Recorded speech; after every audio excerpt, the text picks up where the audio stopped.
everybody, a very warm welcome to all of you. Hi guys, this is me, Vani Mehra, and I welcome you all to Vani Academy. Today we have a very special guest on our platform, Mr. Amrit Jain, who has secured All India rank 96 in the UPSC CSE 2020 examination. His journey is quite inspiring. Not for everybody who just thinks of that success comes for free, but it also comes with a lot of effort. He is an inspiration for most of the youngsters in our country since he has cleared the exam 3 times in a row. I would like to welcome to the platform today with your heartiest congratulations for his success. Hello Amrit, how are you? Hi Vani, hi, I'm good. How are you? I'm good too. First of all, many congratulations to you for your UPSC result. Thank you. I would like to take you back to your success day. How do you feel about it, securing the rank 96 in the UPSC exam? I guess relieved. That's it. Nothing else. Nothing special. That's it. And what about the previous attempts? Like you know that you have cleared the UPSC consecutively. So how do you see this journey of UPSC examination for the aspirants? Yeah, it's a long journey. It's a tough journey. You have to be patient. You have to be persistent with your efforts. At the same time, I think even when you're succeeding a little or failing a little, you have to analyze what your scores are, where your scores are going low, where you're not scoring. So you just have to keep improving where you're not good enough as per UPSC. And that's it. Not think much about the results, not think much about the uncertainty part of it. Just keep improving. The aspirants are very curious to understand that what are the mistakes that they can overcome in their attempts in order to get the required attempt, number one. And number two, what are the kind of tips like time management, or what are the basic things that they need to take care so that they can reach their goal in an effective manner and in an efficient time? See, there are a couple of, not a couple, but there are a few things which we need to keep in mind. Firstly, we need to be absolutely thorough with the syllabus. Secondly, we need to know what kind of previous year questions that UPSC has asked about that. And thirdly, I think you need to also see the current trend, like the latest papers which UPSC has asked. They will always change, but you always you need to prepare according to the past year papers. The last thing, I think you need to make short revision notes which come in handy during exam preparation, as well as whenever you give certain tests and all, you need to revise them as much as you can. Don't open up too many resources, just stick to basic resources. And if you don't find basic resources or something, just Google it. Note it down, make your short notes and just revise them.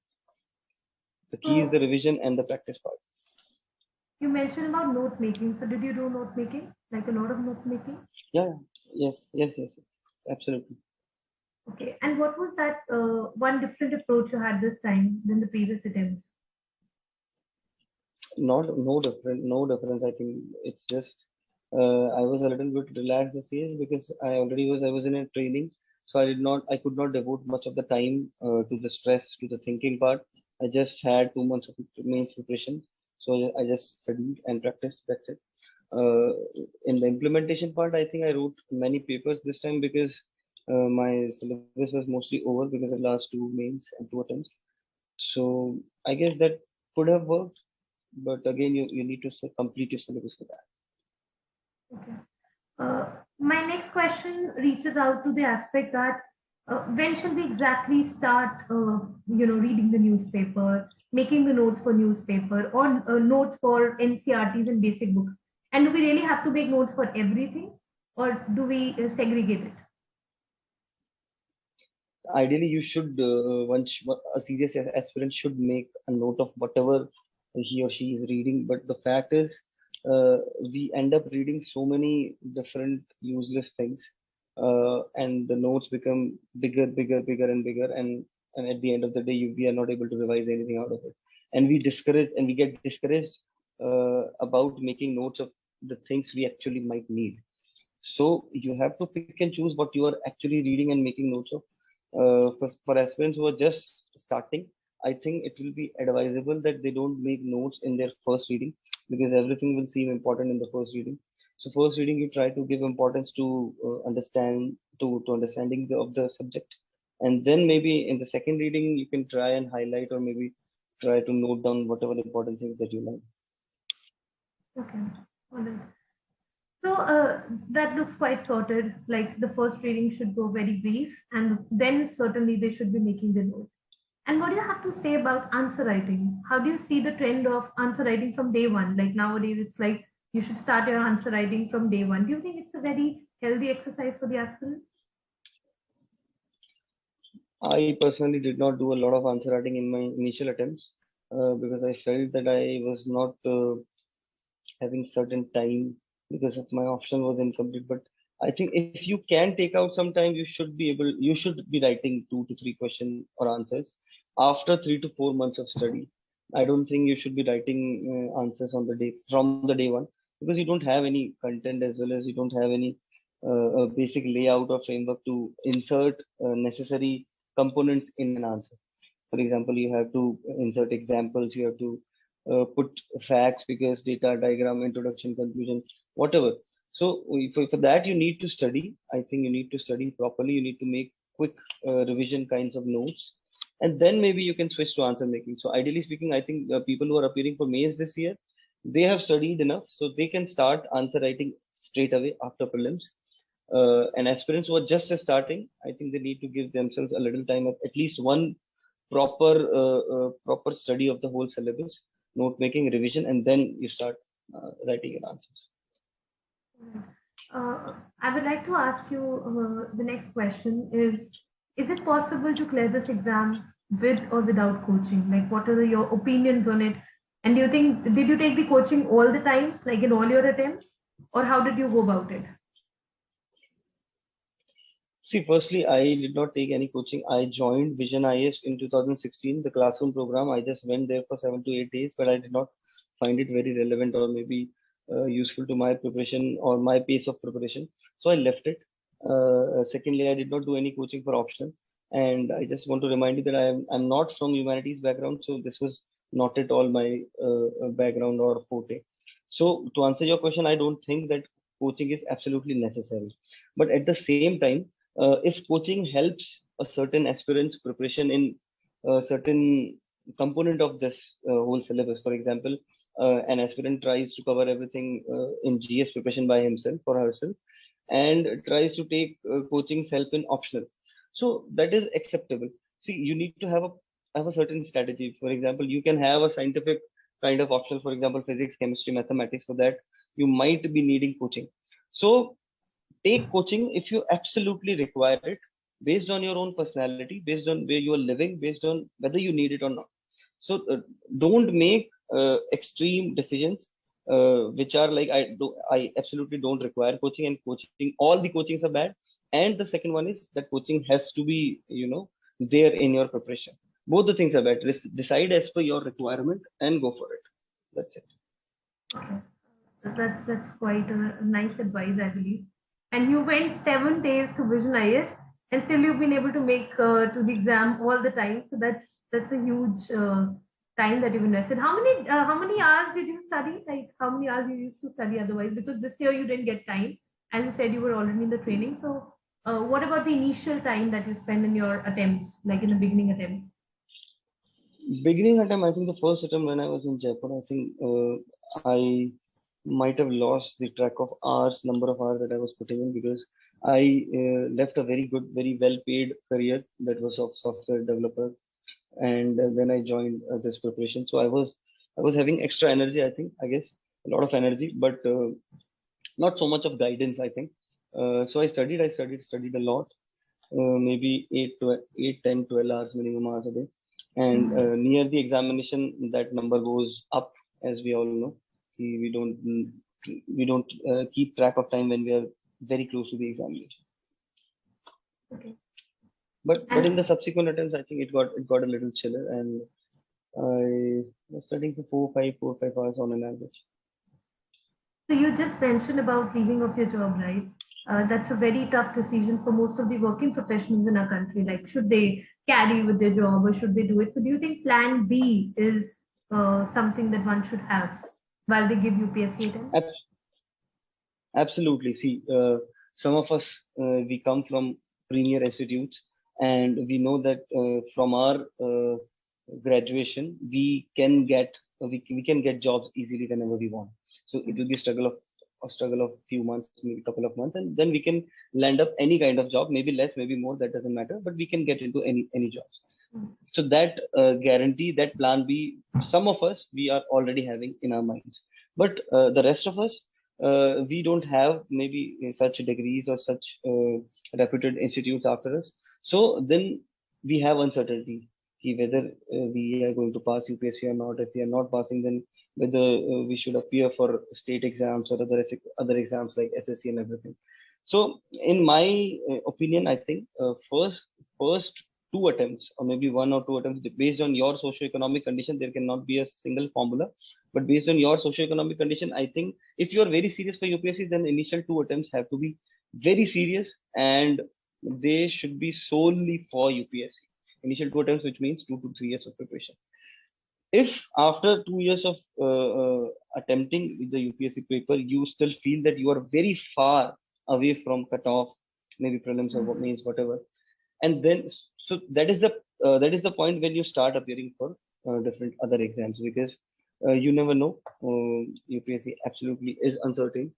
This I'm saying even after three success, back-to-back success, I can say that it is a very uncertain exam, and the peace of mind which you get after getting a plan B, I think that will enhance your preparation beyond an age of about 26, 27 years, because after that I think we all get several pressures from our family, peers, society, etc. Right, absolutely. And how do you see the success of women in this nowadays? Like a lot of toppers are coming, like in this year as well.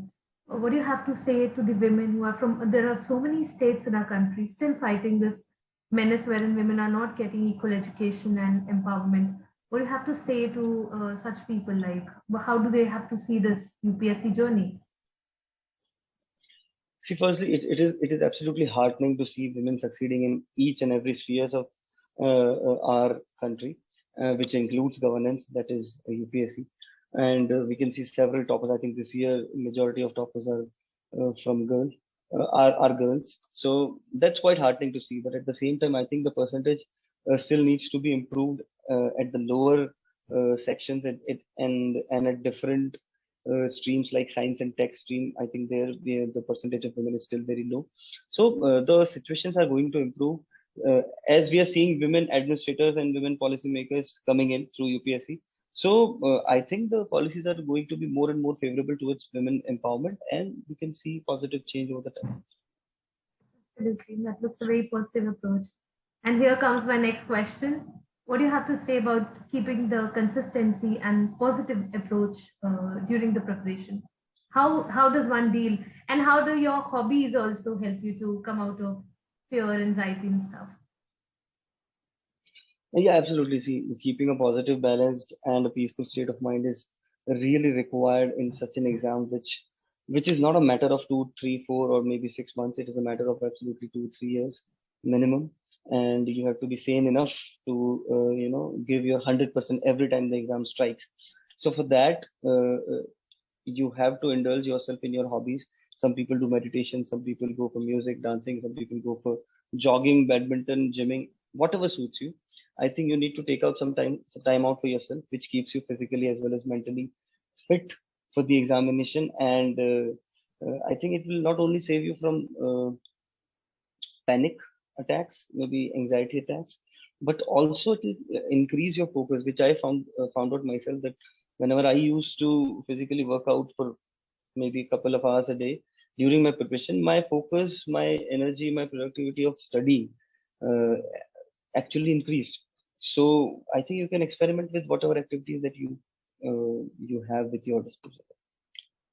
So, as we all know that you sing very well, and was singing your hobby, or do you like singing like generally? Yeah, you can say it's a hobby because I cannot stop singing. Maybe when I'm not singing from my throat, I'll be singing in my mind. So that's a hobby only. But I did not take any training during my preparation days because I thought that it will be a waste of time as of now. But Mhm. I pursued it in a very limited capacity during my preparation. As you cannot go and perform around, you have to study. So hobbies actually help you to come out of a state of anxiety and panic, like you just mentioned. That's Yeah. also nice. And my last segment question for you is, because I don't want to go in that part of what books and sources and all. The most important question I would like to ask you is that what do you look forward to? Like, what are your aspirations now? What are the work areas that you look forward to? And what are you excited about? See, firstly, during last 2 years of COVID, COVID one and COVID two waves, I think I've realized that why I want to work at the lower ranks or the or at the field level, maybe as a police officer or as an administration. So I felt that need that I need to be close to the masses. Firstly, secondly, the areas of work that will be determined by the final service which I land in. As of now, I am in IPS, so I hope I will be able to contribute towards law and order situations and maybe bring technological aspect more into crime prevention. So that's what I'm looking for, but that's a very naive idea because I need to still go into training phase, training mode, and see what I can do best with my abilities. Your otherwise, it was the last segment I wanted to go in, but there's another question that comes up from what you just said. As being an IPS already, do you think people have a very good, what kind of rapport do people share with the police? I mean, why police thinks, people think that police pairing for that matter. I mean, for that matter, it's for their protection, right? And they're there for, taking care of the laws of the land and etc. So what do you have to say to the people, the perspective they have to put police, can they change it and how they can actually feel about it? As I said, that it's still very early for me to comment anything in this area because I still need to undergo my training and I want to learn about all these things. And I'll get back to you. I think we'll have a separate discussion once I am well equipped in this matter. But I don't think I'm the right person to comment on this as of now. Right, that's true. So this is not the ritual otherwise, but I would really like you to sing for our audience and aspirants and inspire them a bit and motivate them in the end. If you could just sing 2 lines for all of us.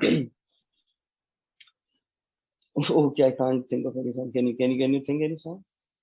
I can't think of any song that you like. It could be any song that you like. Okay, this is a song which I used to listen to in my preparation days. ये हौसला कैसे झुके, ये आरज़ू कैसे रुके, ये हौसला कैसे झुके, ये आरज़ू कैसे रुके, मंजिल मुश्किल तो क्या, धुंधला साहिल तो क्या, तन्हा ये दिल तो क्या, हो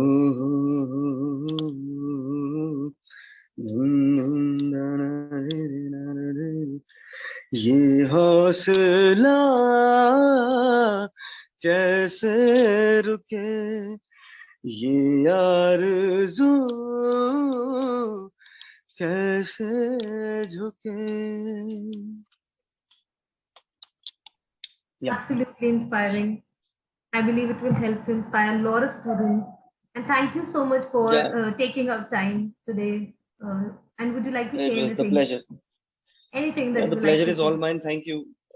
The pleasure is all mine. Thank you so much for inviting me to talk on your academy's channel, and I would like to wish you all the best with your independent efforts to make education better for students. And I wish a lot of your students get success in civil services examination. Thank you so much, and thank you for sharing your insights on the UPSC prep and how your journey was. I hope it inspires and motivates a lot of students out there. Thank you. Yeah, pleasure is all mine.